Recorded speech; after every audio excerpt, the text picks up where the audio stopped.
Hi guys, welcome back to our channel. ఈ వీడియోలో మనం బిగ్ బాస్ సీజన్ 9లో 4గో వారం ఆరుగురైతే నామినేషన్స్లోకి అయితే వచ్చారనమాట. సో నామినేషన్స్లో ఎవరికి ఓటింగ్ బాగా నడుస్తుంది, ఎవరు టాప్లో ఉన్నారు, ఈ వారం ఎవరు ఎలిమినేట్ అయ్యే అవకాశాలు ఉన్నాయో ఈ వీడియోలో మాట్లాడుకుందాము. So let's get in to the video. So ముందుగా వచ్చేసి 4గో వారం టాప్లో ఉంది. అందరూ ఊహించిన విధంగానే సంజన గారైతే టాప్ 1లో ఉన్నారు. అండ్ తనకి 24.39% ఆఫ్ ఓటింగ్ అయితే నమోదవుతుంది. So she is in top 1 position. ఇక సెకండ్ ప్లేస్ వచ్చేసి ఫ్లోరా సైని గారైతే ఉన్నారనమాట. ఫ్లోరా గారికి 18.01% ఆఫ్ ఓటింగ్ అయితే నమోదవుతుంది. సో నైస్ ఓటింగ్ అనే చెప్పాలి, నైస్ పర్సంటేజ్ అనే చెప్పాలి. అండ్ ఫ్లోరా సైని ఈ వారం ఎలిమినేట్ అయ్యే అవకాశాలు అయితే లేవు. సో తను టాస్కులు చాలా బాగా ఆడుతుంది. నిన్న ఎపిసోడ్ చాలా బాగా కలిసి వచ్చిందనే చెప్పాలి. ఫ్లోరా సైని గారికి చాలా మంచి పాయింట్స్ అయితే పెట్టడం జరిగింది. సో అందుకే తను ఈరోజు ఈ వారం సెకండ్ ప్లేస్లో అయితే ఉంది. సో ఇక నెక్స్ట్ ప్లేస్ వచ్చేసి థర్డ్ ప్లేస్లో దివ్య నిఖిత గారు అయితే ఉన్నారన్నమాట. ఎక్కువ డిఫరెన్స్ అయితే లేదు, 17% ఆఫ్ ఓటింగ్ అయితే పోల్ అవుతుంది, తనకు కూడా నమోదవుతుంది. సో తను వైల్డ్ కార్డ్ ఎంట్రీ ఇచ్చి చాలా వైల్డ్గా ఆడుతున్నారనమాట. నిజంగా చాలా బాగా ఆడుతున్నారు. సో చాలా బాగా పాయింట్స్ అయితే పెడుతున్నారు తను కూడా. సో థర్డ్ ప్లేస్లో అయితే ఉంది. జస్ట్ 17% ఆఫ్ ఓటింగ్ అయితే నమోదవుతుంది. సో సెకండ్ ప్లేస్కి వచ్చే అవకాశాలు అయితే ఉన్నాయన్నమాట తనకి.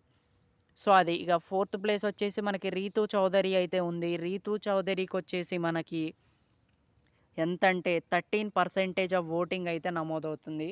సో 13% ఆఫ్ ఓటింగ్ అంటే దట్స్ యాక్చువల్లీ గుడ్ పర్సంటేజ్ అనే చెప్పాలి. బట్ ఇక ఏమో చెప్పలేం, అటు ఇటు అయితే తనని ఎలిమినేట్ చేసే అవకాశాలు అయితే ఉన్నాయన్నమాట.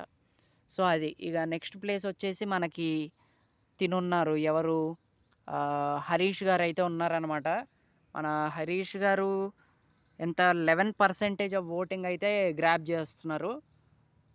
సో పర్లేదు.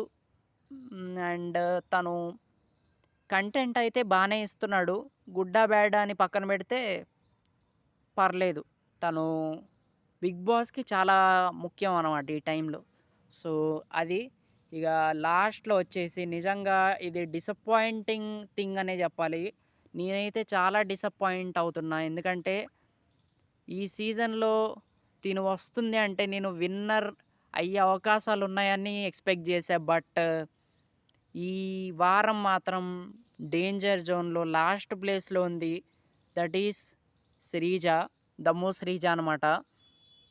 సో తినకు వచ్చేసి 10% ఆఫ్ ఓటింగ్ అయితే నమోదవుతుంది. సో నిజంగా చాలా షాకింగ్ అండ్ డిసప్పాయింటింగ్ థింగ్ అనే చెప్పాలి. చేతులారా పాడు చేసుకుంది. అనవసరంగా ఇష్యూస్ అనేవి క్రియేట్ చేసి, అనవసరంగా ఆర్గ్యుమెంట్స్ అనేవి పెట్టుకొని, సో ఇవన్నీ చేయటం వల్ల తను ఈరోజు డేంజర్ జోన్లో అయితే ఉందన్నమాట. సో నాగార్జున గారు చెప్పాక తను బాగానే ఇంప్రూవ్ చేసుకుంటుంది, ఇంప్రూవ్ అయ్యింది. అండ్ పాయింట్స్ అన్నీ బాగానే అర్థం చేసుకుంటుంది. కొంచెం అంతా ఎలాగంటే కంట్రోల్గానే మాట్లాడుతుంది అనమాట.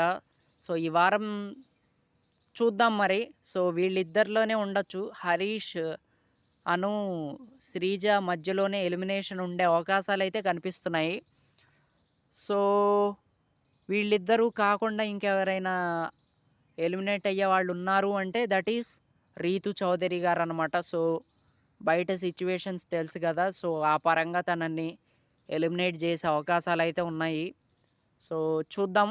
నాకైతే శ్రీజ కానీ రీతు చౌదరి కానీ, సో వీళ్ళిద్దరిలో ఒకళ్ళైతే వెళ్ళిపోతారేమో అనిపిస్తుంది. సో మరి మీకేమనిపిస్తుంది? మీరెవరికి ఓటింగ్ వేస్తున్నారో కామెంట్ చేయండి. So that's it guys.